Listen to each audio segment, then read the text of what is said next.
Shabbat Shalom, aquí estamos en el audio número 2 de esta porción semanal Pekudei, cuentas, recuento o cuentas de, ¿sí?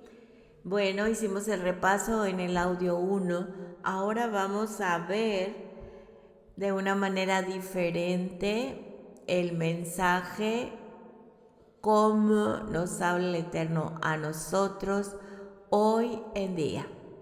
Tenemos algunas palabras importantes, lo que es el Shabbat, lo que es el templo y lo que es el descanso, ¿sí? Entonces, tal vez para muchos sea algo nuevo escuchar esto, pero es como el Eterno nos va preparando para ese gran día. Y cada vez nosotros tenemos la certeza de lo que es la Torah y cómo se aplica a nosotros. Padre Eterno, le damos gracias por enseñarnos, sea su Ruach HaKodesh, guiándonos a toda verdad y justicia en el nombre de Yeshua HaMashiach. Muchas gracias, Padre Eterno. Este es su Shabbat. Mis amados hermanos, pues saben ustedes que hay que estar estudiando siempre, día con día, por eso estamos hoy aquí. Y vamos a ver algo muy importante, es que toma tu papel, tu cuaderno y tu pluma y vamos a ir anotando puntos claves sobre el tema. Sabemos que la Biblia es un documento legal, un documento avalado por nuestro Padre. Y la Torá es un convenio, ¿sí? Y toda la escritura, pero estamos ahorita en la Torá, en el Pentateuco. Y aquí vemos en su palabra, desde Bereshit hasta Revelación, cómo el Eterno quiere restaurar a la humanidad al jardín del Edén, así como lo hizo al principio con Adán y Java. La Biblia nos está hablando de una manera continua y repetitiva con diferentes, si podemos decir, ejemplos reales que sucedieron, testimonios, para que nosotros nos veamos en la Torá como el espejo que es, el lavacro de su palabra, y podamos entender la aplicación para nosotros en este siglo que nos toca vivir. Sabemos que la escritura, la Torá, fue escrita específicamente para el pueblo hebreo, el pueblo de Israel, en el tiempo de Moisés. Así que tenemos que comprender el lenguaje que usa la escritura para aquel tiempo, la simbología, la arqueología, diría nuestro hermano, la topografía, la cultura, lo que el pueblo entendía, cómo se manejaban en aquel tiempo en el antiguo Medio Oriente, para poder comprender el lenguaje y la aplicación. Si yo me voy a Colombia, me encuentro un lenguaje diferente y la aplicación diferente. Si ustedes vienen a México, va a suceder lo mismo. No debemos equivocarnos ni con el lenguaje ni mucho menos con la aplicación. Así es que tenemos que irnos hasta ese tiempo. Un hermano dijo, si le das a un joven de 15 años, de 17 años, un teléfono que se usó hace 50 años, no sé si los recuerdan, los que ya son, pues no somos tan mayorcitos, ¿verdad? Pero bueno, los que conocieron esa tecnología de aquel tiempo, eran unos teléfonos grandes de disco y tenía que girarlo para anotar el número o marcar el número. Y pues no, ellos dirían, ¿qué es esto? ¿Cómo se usa? Ahora, a nosotros nos dan un teléfono inteligente, a nuestras, bueno, hablo de mi generación, y batallamos, yo batallo, tengo que pedirle a mi nieto, a mi hijo, a mis hijas, que me digan cómo manejarlo. Precisamente el día de ayer se bloqueó un programa y me quedé detenida y dije, ¿qué hago? ¿A dónde me muevo? Porque puedo borrar todo y no quiero que se me borre. Y estaba mi nietecito de 6 añitos y le digo, ¿qué hago aquí? No sé qué hacer. Y dice, a ver, y ya observa el control de los botones y todo, y le pica y se borró esa cosa que apareció de la nada y que evitó que perdiera el programa que estaba realizando. Entonces le digo, ¿cómo lo hiciste?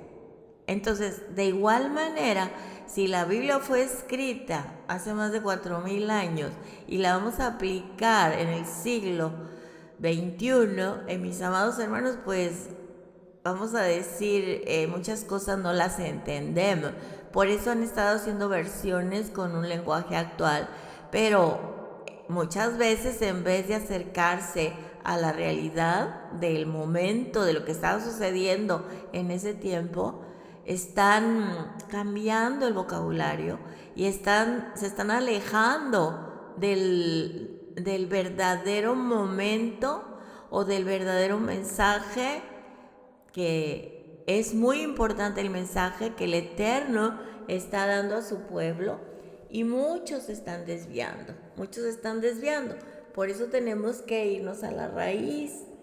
Y no estoy hablando de raíces hebreas, a la raíz del lenguaje, a la raíz del momento, ¿sí? Porque de lo contrario se va a hacer religiones. La gente lo lee de otra manera porque alguien le escribió de otra manera, y el que va a enseñar lo explica como lo escribieron, y ya se desviaron del camino, ¿verdad? Están siguiendo sin darse cuenta a otros dioses, están alterando y no solamente alterando, sino llevando a los oyentes a un camino erróneo.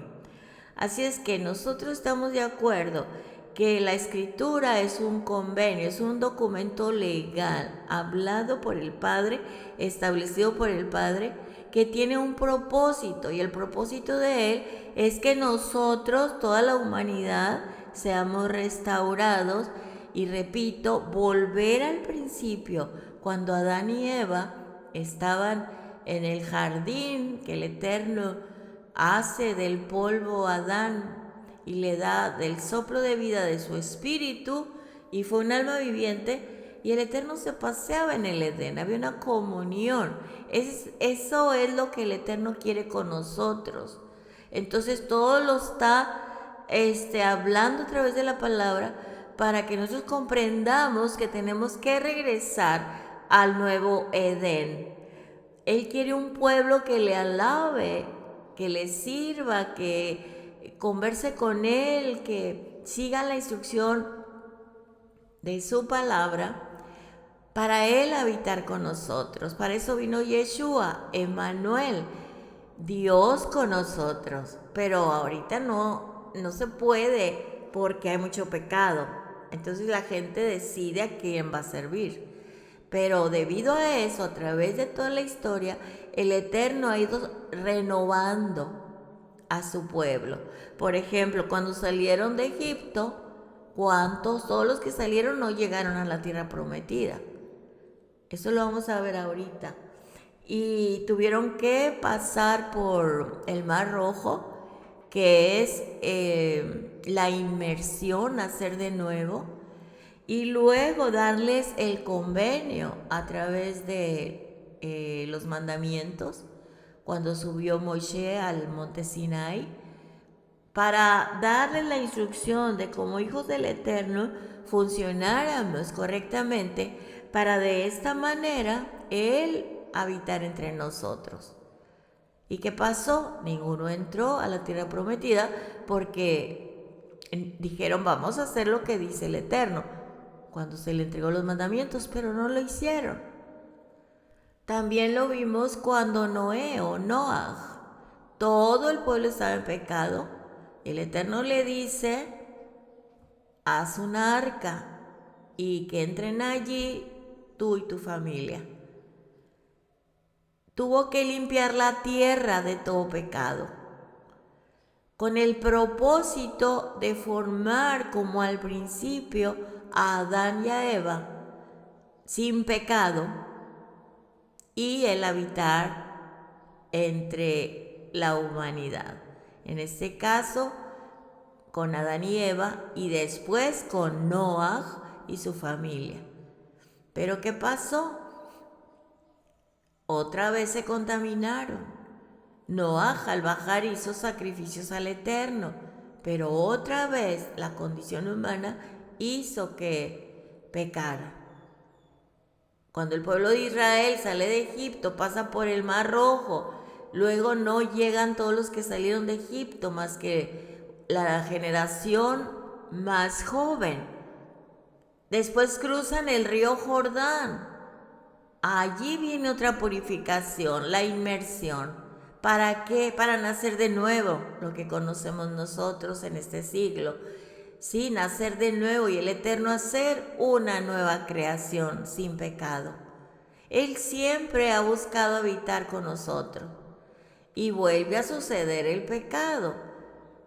¿Cuántos ejemplos nos dice la Escritura? Por eso mucha gente juzga al pueblo de Israel, que pecaron, que dejaron al Eterno, que ahora son desechados por el Eterno y que ahora nosotros somos el Israel espiritual. Pero ¿cuál Israel espiritual? El Eterno no ha desechado a su pueblo Israel, sino que todo esto es ejemplo porque nosotros somos su pueblo en esta generación y nos pone los ejemplos del camino a seguir. Nuestros pasados, nuestros padres pecaron para que tú y yo no lo hagamos. Pero eso no quiere decir que ha desechado a Israel, sino que somos injertados a la raíz del olivo de Israel. Esto es,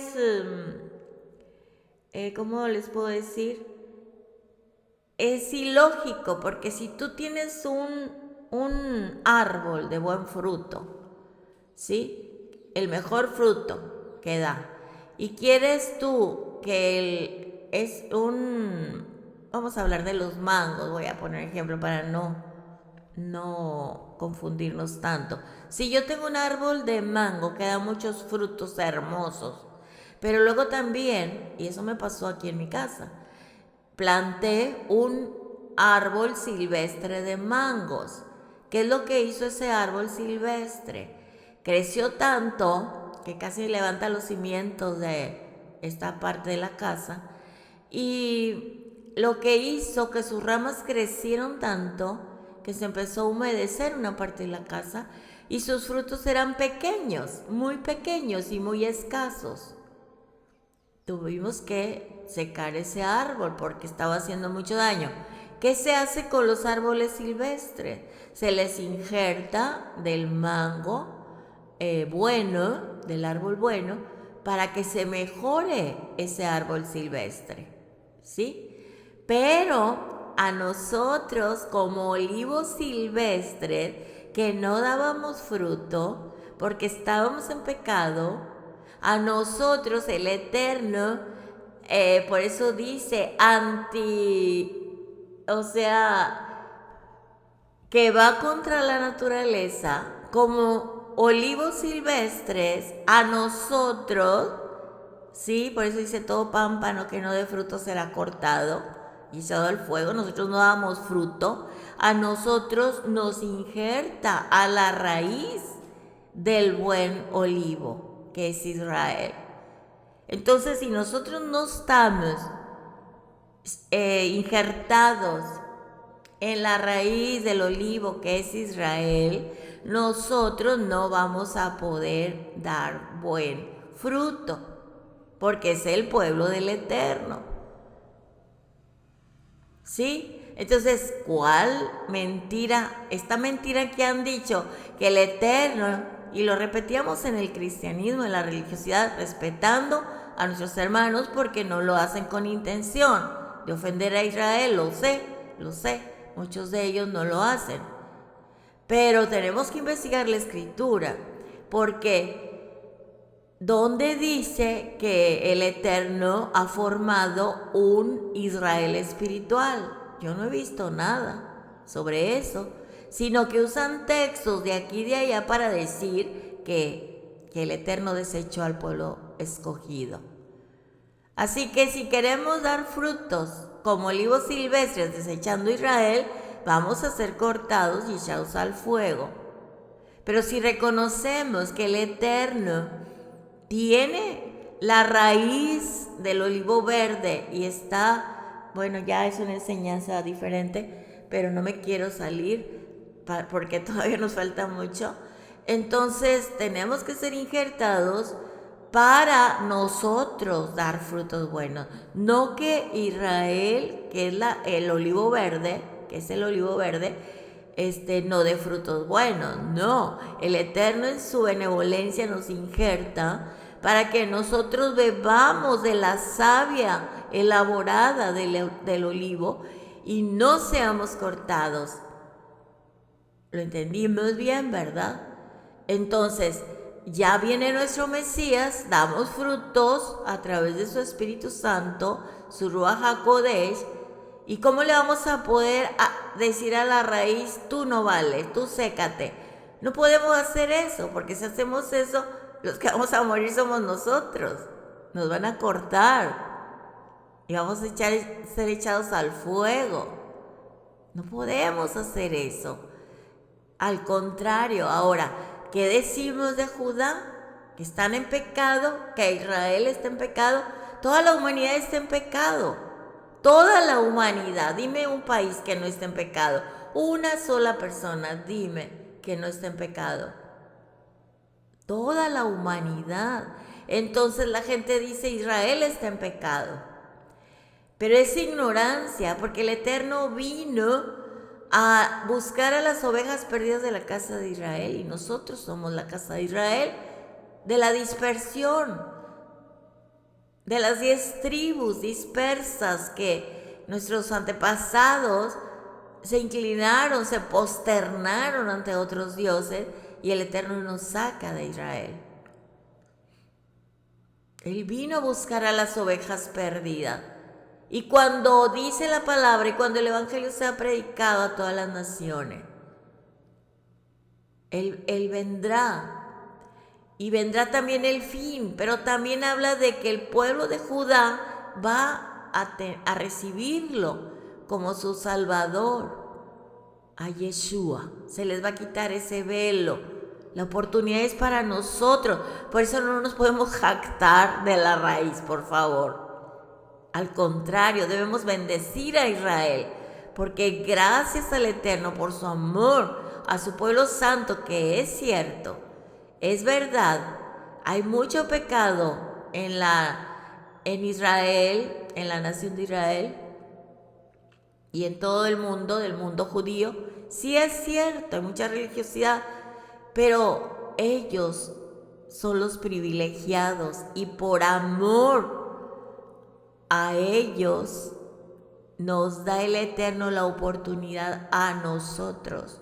Cuando venga a ellos la salvación, hermano amado, los que dicen que el Eterno ha desechado a Israel, se está echando fuera a él mismo del reino.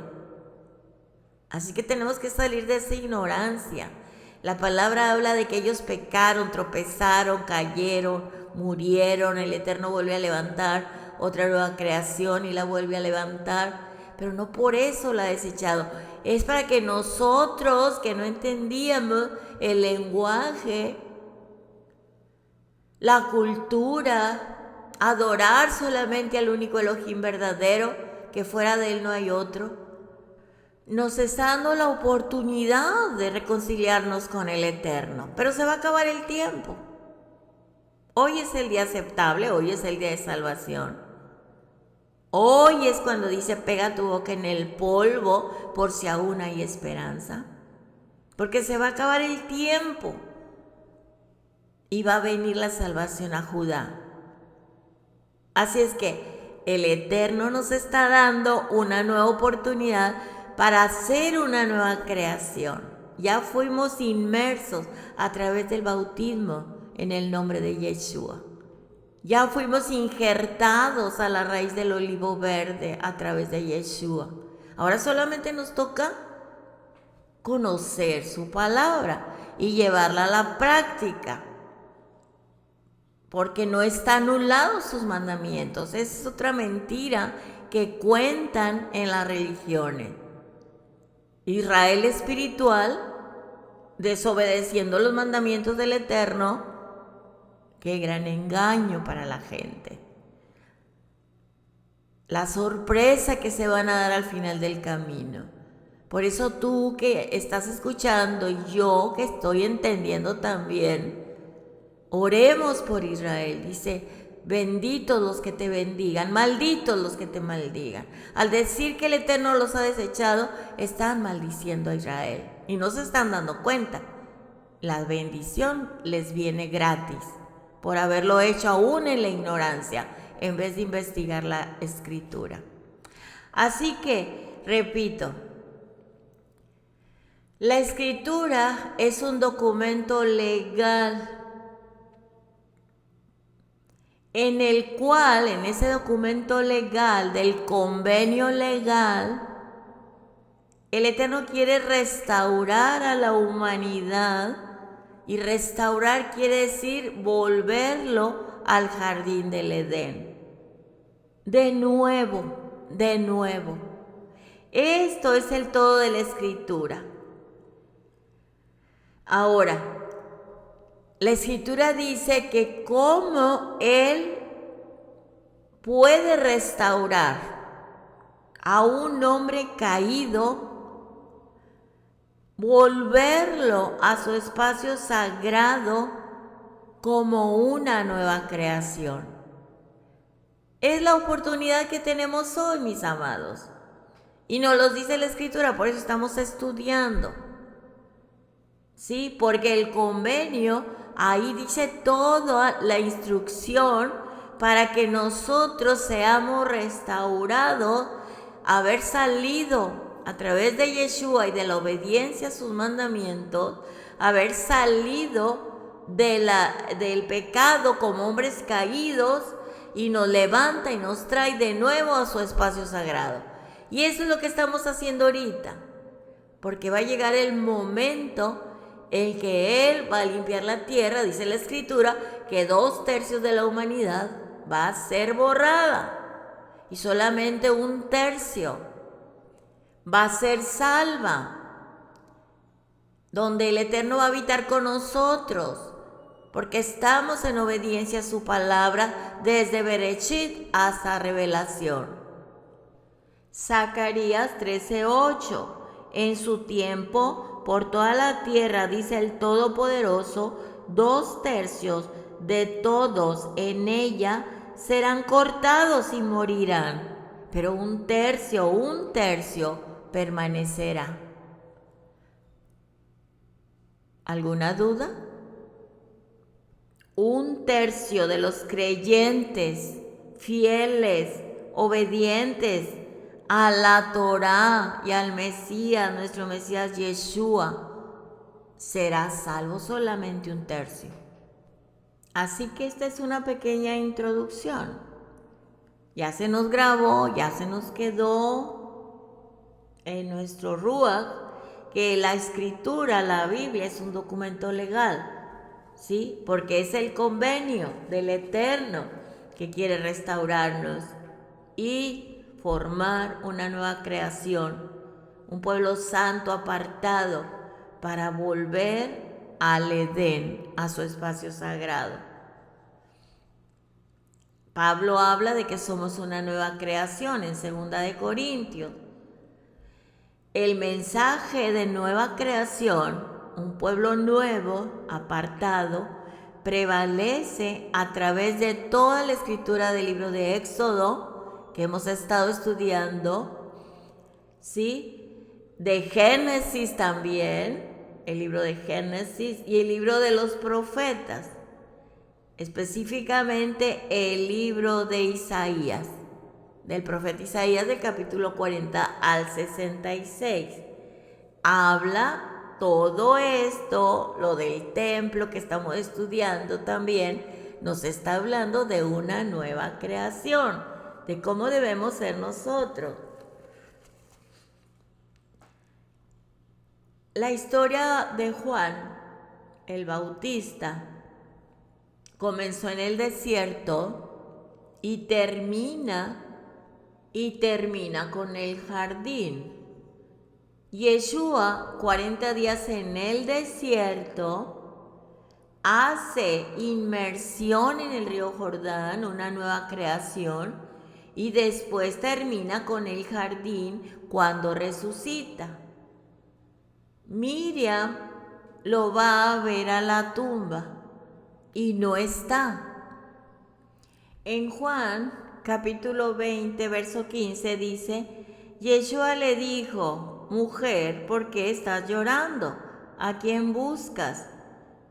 Pensando que él era el jardinero, le dijo, aquí está hablando de un jardinero. Yeshua, que vino a dar su vida por el hombre caído para levantar una nueva creación para el jardín del Edén.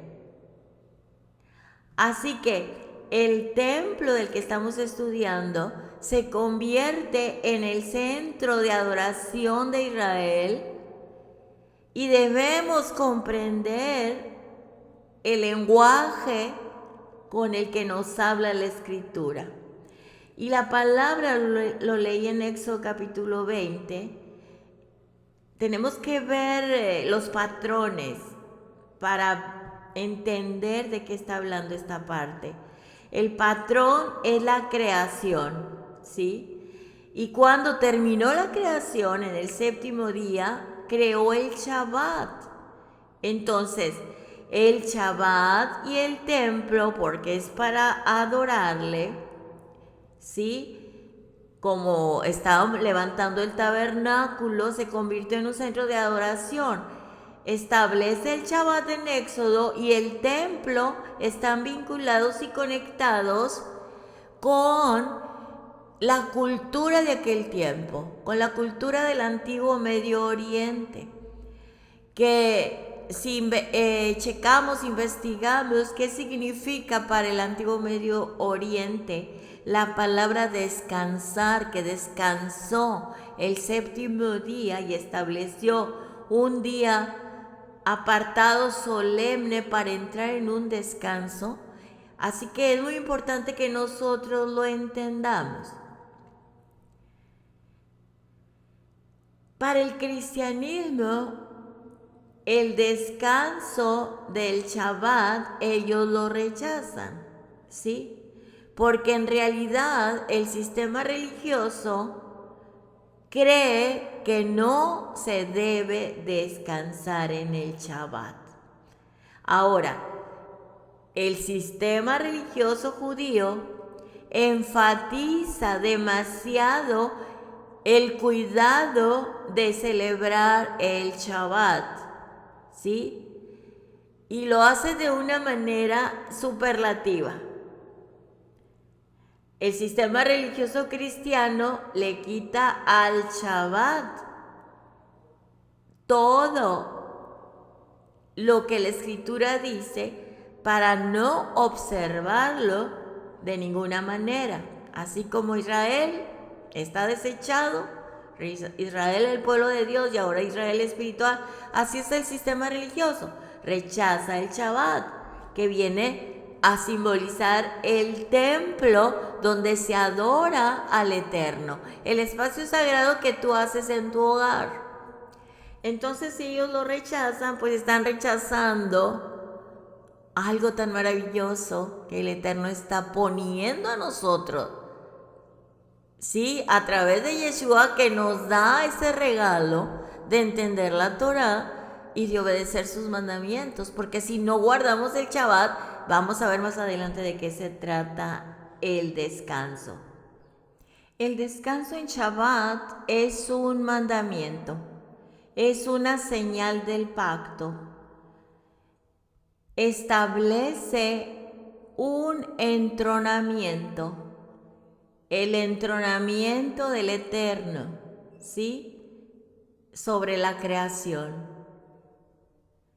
En el libro de Génesis hay patrones importantes que cuando lo entendemos vamos a ver esa secuencia de eventos a través de toda la historia y a través de toda la Biblia, ¿sí? Así que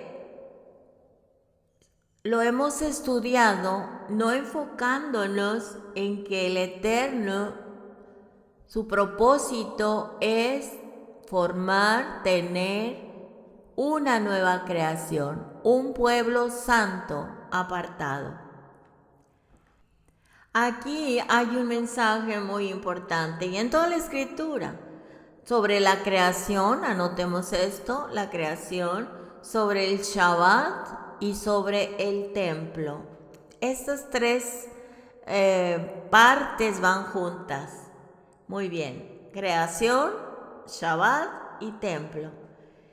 Tenemos que comprender lo que era el descanso en el antiguo Medio Oriente. En Mesopotamia, que pertenece al antiguo Medio Oriente, los reyes eran entronados cuando estaban descansando. ¿Qué quiere decir entronados? Estaban reinando. Otra vez repito, descansaban entronados mientras reinaban. Ellos construían inmediatamente después de haber sido entronados y entraban en un descanso para reinar. Ellos construían un templo a sus dioses, con minúscula, ¿verdad? Porque sus dioses pues no existen. El mismo patrón lo vemos nosotros en la creación, cuando el Todopoderoso, Adonai nuestro Elohim, está creando. Sí, Él crea soberanía, función de la tierra, separando las aguas de la tierra, dándole función a los animales y después crea al hombre. El tema principal del Eterno es crear algo para lo que el hombre fue establecido, para que sea su imagen del Todopoderoso, su imagen, el hombre, y pueda vivir y morar con el Eterno. Ese es un orden de su creación. El descanso debe ser como un entronamiento de la creación. Al estudiar cada rey del antiguo Medio Oriente, cuando llegaban a su trono, ellos, para extender su territorio, declaraban la guerra a los que estaban a su alrededor, a las naciones alrededor. Ahora, el Eterno hace lo mismo. Él establece la creación. Él le pone al hombre de su ruaj, de su espíritu. El Eterno pone en el jardín al hombre con el propósito de expandirlo. Pero ¿qué es lo que sucedió? El hombre cae en pecado porque el pecado del hombre fue comer del árbol que no debían comer, el árbol del fruto prohibido. Y viene después, más adelante, nuestro Mesías, Yeshua, que Él es el pan de vida, que Él murió en un madero en el plan del Eterno para formar una nueva creación, el inicio de una nueva creación.